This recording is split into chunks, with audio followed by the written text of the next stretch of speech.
Hey, what's up, everybody, and welcome to Hack My Growth. In this episode, we're going to be talking about uncovering content gaps. All right, let's go.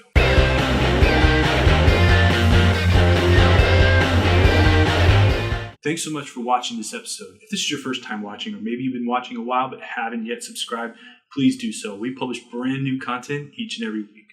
Okay, so we're talking about content gaps and the importance of uncovering content gaps, both in our strategy as well as our competitor strategy, in order to create more user-focused editorial calendars, whether that be for blog posts or offers or whatever we're trying to do online to drive traffic to our site. So inevitably what happens is your persona, your prospective buyer has a question. They need a solution to their problem. Now, the market is saturated with noise. There's just a lot of content, and a lot of it it's bad. It's really bad content because people don't take the time to really think about what the users need. They just know that, hey, blogging is important, so I'm going to randomly blog stuff. That's kind of what my industry is doing, but it really didn't have any focus. And then there's a lot of companies out here that have great content, but they haven't optimized their content to get found. So there's all this noise. People have questions. Companies are saying, hey, I know the answer to your problem, but they're not able to get it out. So how do we do that? Well, we need to understand what people are asking, and then we need to know how they're asking those questions, and also look at kind of gaps in our own content as well as our competitors' content and see how we can fill those gaps with really good user-focused content that's optimized for search. So how do we find gaps? Well, we use keywords. That's a really great way to start. Keywords are still important. Please check out my last video. I talk a lot about the importance of keywords in that video, and it really describes why they still matter. We can also use topics. So topics is kind of like a very broad keyword, and a lot of smaller terms will fit under that big topic. We use our competition. We understand what they're doing, what their site's ranking for, not ranking for. And we look at customer pain points. You guys are most likely talking to your customers on a day-to-day basis. You know the questions that they have. You understand their problems. That's why they're coming to you to buy your product or your solution. But what we don't often do is use those questions, those pain points, those conversations that we have on a day-to-day basis and translate that into powerful content on our website. So let's talk about keywords. We need to do keyword strategy. We need to understand the terms people use. Again, keywords are all about context. It's all about how are people framing their questions. What terms do they use in a day-to-day basis in their relationships, in their sales conversation? Then we break those down into meta topics. So what are these big topics, these big ideas? So let's put my business up there, for instance. We're known for SEO. We're known for inbound marketing. We're known for website design. Those are three big meta, topics that we cover. Now, within those topics, we cover other core topics. So within SEO, we talk about keyword research. We talk about semantic search. We talk about structured data. We talk about link building. And these are all these keywords that fit inside of this topic. And what we've done is tried to see what kind of topics are trending, but then going deeper to see what are the questions that people are asking. We look at Google Suggestive Search. We look at Google Trends. We use Ahrefs, a great tool for identifying content gaps. We use SERPstat, another great tool for identifying keywords and content gaps and understanding the questions that people are asking. And then we attach those to these meta topics. So we say, yeah, we want to be known for inbound marketing. Okay, well, content marketing is part of that. Email marketing is part of that. We start to build this web around it. And then we start to ask another question. How is this going to help solve somebody's pain points?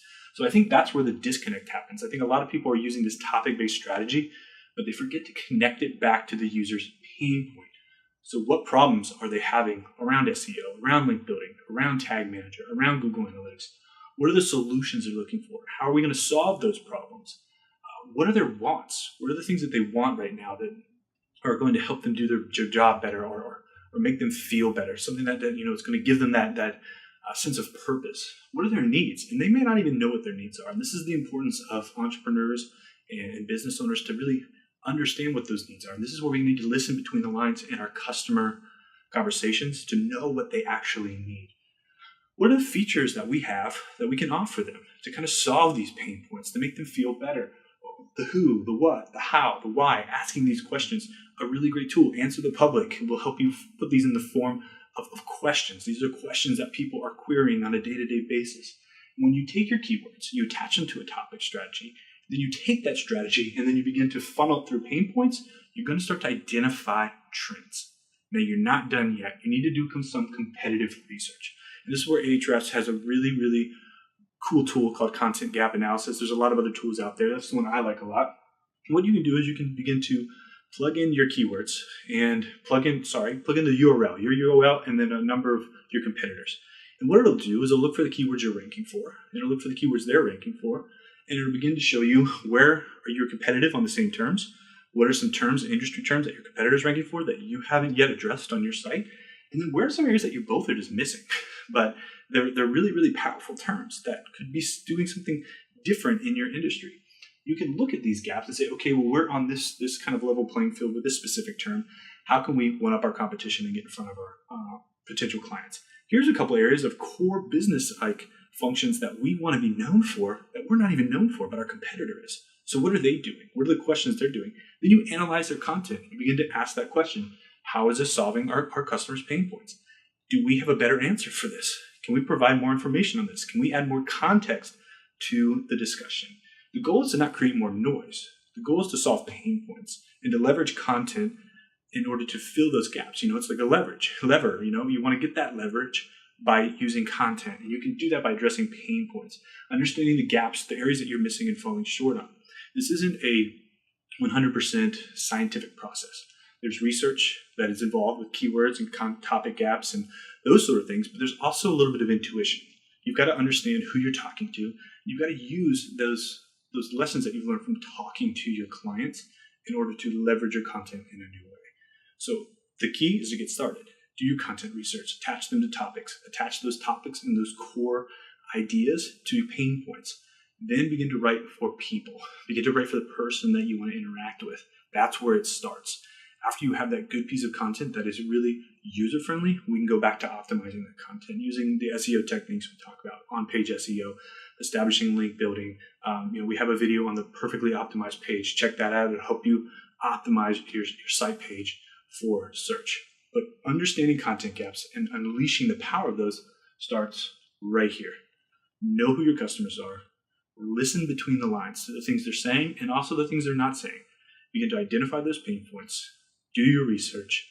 Begin to write content. And then, as we always talk about, collect data. Use that data to inform your decisions. So I hope you guys found this video helpful. And until next time, happy marketing. Oh, don't forget, if you got a question, please leave it below in the comment section. Thanks. So I hope you found these videos helpful. I hope you're learning something from them, but they don't stop with this one. We've actually got a ton more videos like the one you just watched on our channel, and we publish new content each and every week. So if you like what you saw, please take a moment and hit the subscribe button. We would love to have you join our community here at Hack My Growth. And like I always say, until next time, happy marketing.